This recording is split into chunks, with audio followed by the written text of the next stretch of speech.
Welcome back বন্ধুরা, আপনাদের সবাইকে জানাই স্বাগতম। আমি আলমগীর। আশা করি আপনারা সবাই ভালো আছেন, ভালোর দলেই আছেন। আমিও ভালো আছি এবং ভালোর দলেই আছি। আজকে আমি আপনাদের যে ঘটনাটি শোনাতে যাচ্ছি সেটি শুধু ভয়ঙ্করই নয়, এটি এমন একটি ঘটনা যা শুনলে আপনারা হয়তো রাতের অন্ধকারে একা বাইরে বের হতে ভয় পাবেন। ঘটনাটি পাঠিয়েছেন হাসান নামের এক ভাই। ঘটনার প্রতিটি অংশ এতটাই ভয়াবহ ছিল যে আজও তিনি সেই রাতগুলোর কথা মনে করলে কেঁপে ওঠেন। তো বন্ধুরা, আর দেরি না করে চলুন শুরু করা যাক আজকের ভয়ঙ্কর ঘটনা। হাসান আর সজীব ছিল খুব ঘনিষ্ঠ বন্ধু। ছোটবেলা থেকেই তারা একসঙ্গে চলাফেরা করত। কিন্তু সজীবের একটা বদ অভ্যাস ছিল, সে সবসময় শর্টকাট রাস্তা খুঁজত। কোনো কিছু পাওয়ার জন্য কষ্ট করতে সে রাজি ছিল না। একদিন সজীব হাসানকে বলে, দোস্ত, আমি যেই মেয়েটারে ভালোবাসি সে আমারে পাত্তাই দেয় না, কিন্তু আমি ওরে না পাইলে বাঁচব না। হাসান প্রথমে বিষয়টাকে সাধারণ প্রেমের কষ্ট ভেবেছিল, কিন্তু কয়েকদিন পর সজীব এমন একটা কথা বলে যেটা শুনে হাসানের বুক কেঁপে ওঠে। সজীব নিচু গলায় বলে, আমি একজন কবিরাজের খোঁজ পাইছি, সে নাকি মানুষ বশ করতে পারে। হাসান রাগ করে বলে, এই সব শয়তানি কাজ করিস না, এগুলা ভালো না। কিন্তু সজীব তখন যেন অন্য মানুষ হয়ে গিয়েছিল। সে বলল, তুই আমারে সাহায্য করবি, না হলে আমি একাই যাব। বন্ধুকে একা ছাড়তে না পেরে শেষ পর্যন্ত হাসান রাজি হয়ে যায়। গ্রামের নাম ছিল বিলপাড়া। জায়গাটা এতটাই নির্জন ছিল যে সন্ধ্যার পর মানুষ সেখানে যেত না। লোকমুখে শোনা যেত ওই গ্রামের শেষ প্রান্তে একটা পুরনো টিনের ঘরে এক বৃদ্ধ কবিরাজ থাকে। কেউ বলে সে জিনের সাহায্যে কাজ করে, আবার কেউ বলে সে মানুষ না। এক বর্ষার রাতে হাসান আর সজীব রওনা দেয় বিলপাড়ার উদ্দেশ্যে। চারপাশে ঝোড়ো হাওয়া বইছিল, আকাশে মাঝে মাঝে বিদ্যুৎ চমকাচ্ছিল। রাস্তার দুই পাশে বিশাল বাঁশ ঝাড়, মনে হচ্ছিল অন্ধকারের মধ্যে কেউ দাঁড়িয়ে তাদের দেখছে। যতই তারা গ্রামের ভেতরে ঢুকছিল ততই পরিবেশ অস্বাভাবিক হয়ে উঠছিল। হঠাৎ দূরে কুকুরের বিকট চিৎকার শোনা যায়, তারপর সবকিছু একদম নিস্তব্ধ। এতটাই নিস্তব্ধ যেন পুরো গ্রাম মৃত। অবশেষে তারা সেই টিনের ঘরের সামনে পৌঁছায়। ঘরটার সামনে একটা শুকনো গাছ ছিল। গাছের ডালে কয়েকটা কালো কাক বসেছিল। কিন্তু আশ্চর্যের বিষয় হলো, রাত হওয়া সত্ত্বেও কাকগুলো তাদের দিকে তাকিয়েছিল। হাসানের শরীর কাঁপতে শুরু করে। ঠিক তখনই ঘরের ভেতর থেকে কর্কশ গলায় কেউ বলে ওঠে, ভিতরে আয়। দরজা নিজে নিজে খুলে যায়। ঘরের ভেতরে ঢুকতেই তাদের নাকে পচা গন্ধ এসে লাগে। চারদিকে অদ্ভুত সব জিনিস ঝুলছিল, কালো সুতা, শুকনো লেবু, মুরগি পালক, আর দেয়ালে লাল রং দিয়ে আঁকা অদ্ভুত চিহ্ন। ঘরের মাঝখানে বসেছিল বৃদ্ধ কবিরাজ। তার চোখ দুটো অস্বাভাবিক রকম সাদা। মনে হচ্ছিল সে চোখ দিয়ে না, অন্য কিছু দিয়ে তাকিয়ে আছে। কবিরাজ ধীরে ধীরে বলে, যারে বশ করতে চাস তার নাম বল। সজীব মেয়েটার নাম বলে। কবিরাজ কিছুক্ষণ চুপ করে থাকে, তারপর হাসতে শুরু করে। সেই হাসি মানুষের হাসির মতো ছিল না। হাসানের বুকের ভেতর কেমন জানি ঠান্ডা হয়ে যায়। কবিরাজ একটা কালো কাপড় বের করে, তারপর বলে, এই কাজ সহজ না, এটার দাম দিতে হবে। সজীব জিজ্ঞেস করে, কত টাকা লাগবে? বৃদ্ধ মাথা নাড়িয়ে বলে, টাকা না, অন্য জিনিস লাগবে। এরপর সে একটা ছোট কাঁচের বোতল বের করে।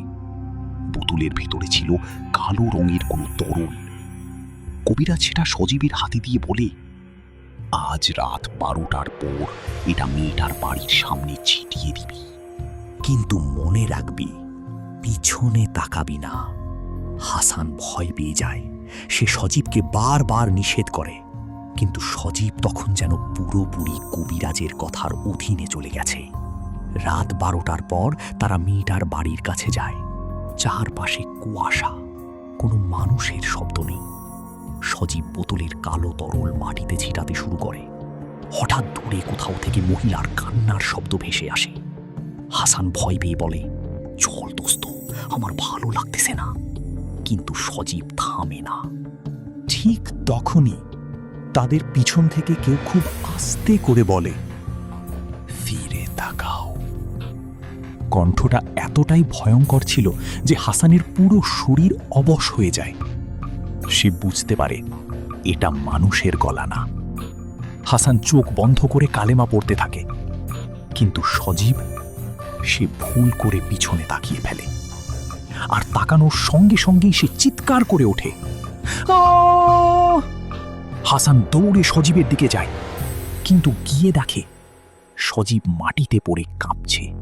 তার চোখ উল্টে গেছে, মুখ দিয়ে কালো ফেনা বের হচ্ছে।